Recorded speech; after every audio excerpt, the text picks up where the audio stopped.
Assalamualaikum warahmatullahi wabarakatuh.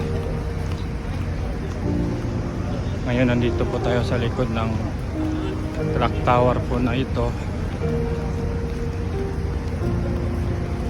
Dito po papuntang Haram.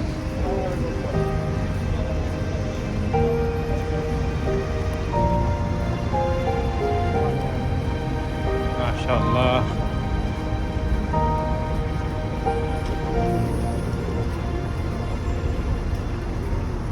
Galing po tayo sa mga